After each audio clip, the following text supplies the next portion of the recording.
ভারতীয় সময় কাল মধ্যরাত 12টার সময় কিন্তু 2025-এর ব্যালন ডি'অর বিজেতার নাম ঘোষণা করা হয়েছে এবং ব্যালন ডি'অর জিতেছে উসমান ডেম্বেলে। ফুটবলের ব্যক্তিগত সর্বোচ্চ সাফল্যের পুরস্কার কিন্তু ব্যালন ডি'অর। ব্যক্তিগত পারফরম্যান্স ও মাঠে প্রভাব, দলীয় সাফল্য ও অর্জন, মাঠের বাইরে খেলোয়াড়ের আচরণ ও ফেয়ার প্লে, এই নিয়ম অনুসারে প্রতি বছর ফুটবলারদের মধ্যে সেরা একজনকে ব্যালন ডি'অর ট্রফিটি প্রদান করা হয়। 2025 ব্যালন ডি'অর শেষ অবধি কার হাতে ওঠে তা নিয়ে কিন্তু বিস্তর জল ঘোলা হয় এবং অবশেষে কাল মধ্যরাতে আমরা দেখেছি ফরাসি এবং প্যারিস সেন্ট জার্মেইন ক্লাবের ফরওয়ার্ড ওসমান দেম্বেলে এই বছর তিনি অসাধারণ এক মৌসুম কাটিয়েছেন, যেখানে তিনি পিএসজিকে প্রথমবারের মতো চ্যাম্পিয়ন্স লিগ শিরোপা জিততে সাহায্য করেছেন। শুধু তাই নয়, দেম্বেলে ঠান্ডা মাথায় গুরুত্বপূর্ণ ম্যাচগুলোর সময় গোল ও সহায়তা দিয়ে দলকে ইতিহাস জিততে সহায়তা করেছে এবং তার দল অর্থাৎ পিএসজি প্রথমবারের মতো জিতেছে চ্যাম্পিয়ন্স লিগ ও ট্রেবেলও তারা এই মরশুমে জিতেছে দেম্বেলের সহযোগিতায়।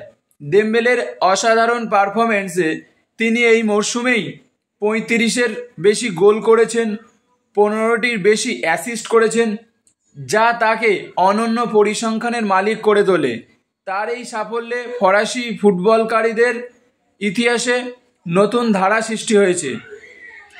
বলে রাখা ভালো, দেম্বেলের সঙ্গে কিন্তু টেক্কা দিয়ে লড়েছেন স্পেনের বার্সেলোনার তরুণ তারকা লামাইন ইয়ামাল এবং দেম্বেলেরই ক্লাবের আরেক সতীর্থ তারকা ভিতিনিয়াও কিন্তু অসাধারণ পারফরমেন্স করেছে মিডফিল্ডে।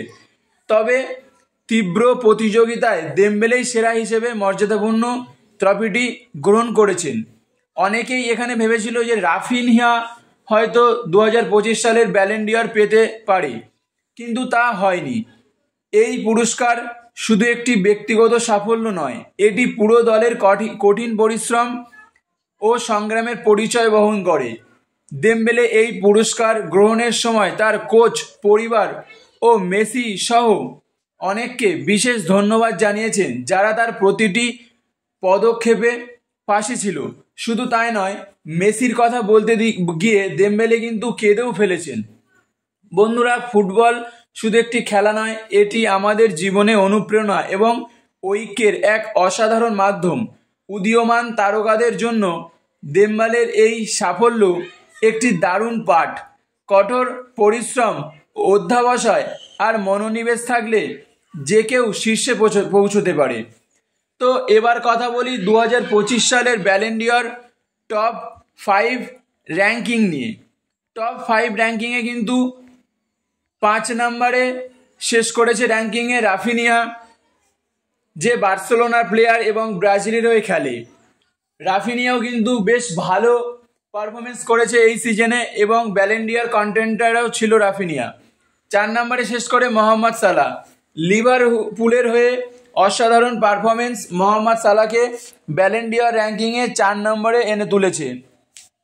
3 নম্বর জায়গাটা কিন্তু দখল করেছে দেম্বেলের পিএসজি টিমেরই মিডফিল্ড মাইস্ট্রো ভিতিনিয়া, যে পর্তুগালের হয়ে খেলে এবং প্যারিস সেন্ট জার্মেইনের হয়ে এই বছর তার পারফরমেন্স সকলের নজর কেড়েছে এবং পিএসজিকে ট্রাভেল জেতাতে ও চ্যাম্পিয়ন লিগ জেতাতে ভিতিনিয়ার গুরুত্ব কিন্তু অনস্বীকার্য। ভিতিনিয়া অসাধারণ খেলেছে মিডফিল্ডে।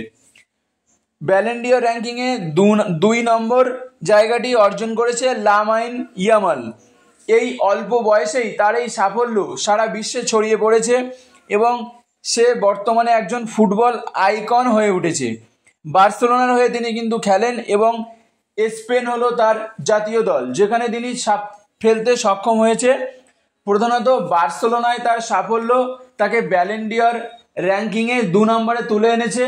এমনকি অবাক হতাম না যদি লামাইন ইয়ামাল ব্যালন ডি'অরটি জিতত। আজকের ভিডিওটি যদি ভালো লাগে তাহলে লাইক দিতে ভুলবেন না আর কমেন্ট করে অবশ্যই বলবেন আপনার মতে ব্যালন ডি'অর 2025 উইনার কি সঠিক হয়েছে নাকি আপনি অন্য কাউকে ভাবছিলেন। আর সাবস্ক্রাইব করে সঙ্গে থাকুন। ধন্যবাদ সবাইকে।